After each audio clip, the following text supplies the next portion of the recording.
Bonjour Philippe Petiqueux. Bonjour Claude.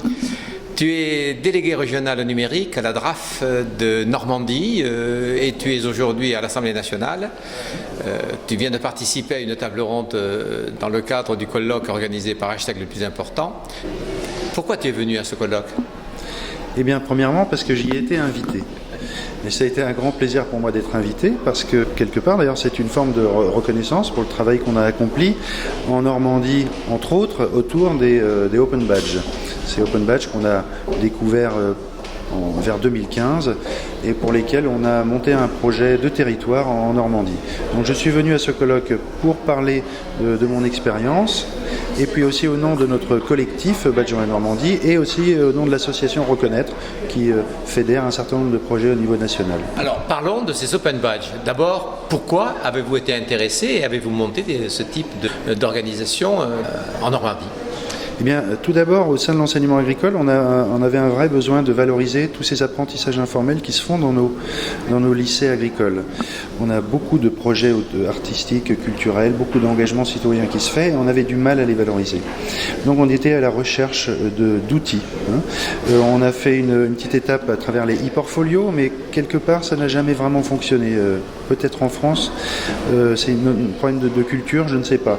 Et par sérendipité, on est tombé sur les Open Badges et une présentation de Serge Ravet, qu'on avait déjà découvert en 2013, mais qu'on ne voyait simplement que comme attestation numérique suite à un MOOC, par exemple. Et Serge Ravet nous a ouvert les yeux sur le potentiel énorme qu'il y avait autour des Open Badges, qu'il faut plutôt voir comme des outils au service de la reconnaissance que comme des simples attestations. Et il nous a accompagnés. On a informé nos partenaires en 2016, on a organisé une grande conférence autour des badges et collectivement, on y a vu un potentiel qu'il fallait développer. Et on a compris rapidement qu'il fallait travailler autour de l'écosystème du badge, et non pas autour du badge lui-même, mais autour de l'écosystème et de créer des systèmes de reconnaissance sur le territoire avec un grand nombre de partenaires d'ailleurs. Et c'est d'ailleurs la force du Open Badge, c'est que ça rassemble. On n'a jamais, Claude, eu autant, nous enseignement agricole, autant d'échanges fructueux avec tous les partenaires. Alors, les Open Badges servent aux apprenants, servent à l'institution. Eh bien, pourquoi dans les deux cas ? Eh bien, parce qu'ils sont neutres au départ. C'est une enveloppe numérique qui permet de rendre visible un émetteur, un bénéficiaire. Le bénéficiaire peut être une personne, mais aussi une organisation, une communauté, un groupe. Ce que reconnaît le badge, qui peut être une compétence, mais qui peut être un engagement, une réalisation, un rôle. En fait, on y met ce qu'on veut, c'est décidé collectivement lorsqu'on conçoit le badge. Le badge sont utiles pour les apprenants d'abord pour faire valoir ce qu'on appelle les apprentissages informels, en fait ceux qui ne sont pas reconnus par une qualification, un diplôme, un certificat. En gros 90% de ce qu'on apprend, Claude. Et on a un outil puissant, simple, qui est dynamique, qui n'est pas mort une fois délivré. On peut continuer à le faire vivre en l'enrichissant de nouvelles preuves ou de nouvelles reconnaissances, d'endossement de la part de la communauté professionnelle avec qui on travaille, de la part de notre N+1 ou de nos amis, peu importe.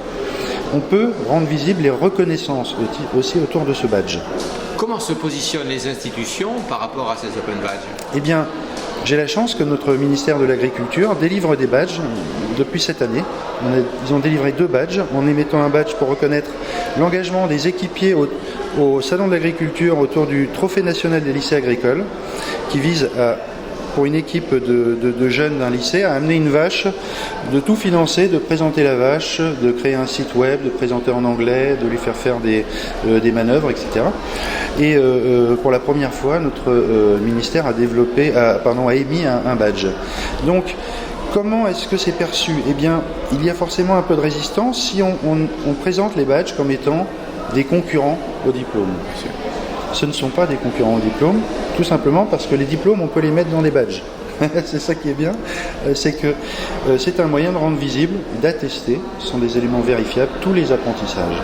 Il y a une université à Milan, Claude, qui fait ça, Milan Bicocca, qui met ses badges, et ses diplômes dans des badges. Et on est dans une démarche de co-construction, On co-construit, les badges peuvent être co-validés, ils peuvent être même revendiqués. Toi, si tu as des compétences qui ne sont pas reconnues, tu n'es pas obligé d'attendre tu peux créer ton badge et aller chercher des endossements auprès Alors, de un toutes les endossement, personnes. explique- Un endossement, c'est on peut traduire ça par approbation, c'est-à-dire qu'on va ajouter une Approbation sorte par des de pairs ou par des pairs, par des experts, par des institutions. Et vont apparaître sur le badge ces informations, donc de la personne, des informations vérifiables de son identité, et puis généralement un texte qui vient appuyer. C'est un peu ce qu'on retrouve au niveau de chez LinkedIn, sauf que ces données sont chez LinkedIn. Hein, comme beaucoup d'autres données concernant nos formations, eh bien elles sont la propriété, Claude, du bénéficiaire. Le badge, il est obligé de l'accepter d'abord, ensuite il peut le montrer à qui il veut, le supprimer. Donc déjà, au niveau RGPD, on est tranquille. Alors, venir dans ce colloque, c'était donc pour toi un plaisir, quoi. C'est un vrai plaisir parce que ce que Mathias Dufour et ses équipes ont fait est impressionnant. Depuis 2015, où on a été à l'initiative de Badge la Normandie et lancé en quelque sorte d'autres projets qui nous ont suivis. 4 ans après, on se retrouve à discuter avec un grand nombre de personnes et des politiques aussi qui s'intéressent à ce qu'on fait, qui nous reconnaissent.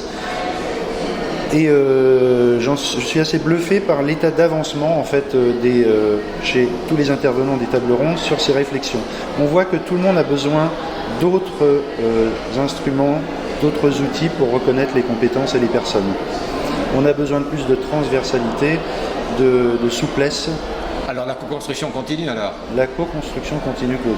Merci. Merci de ton interview.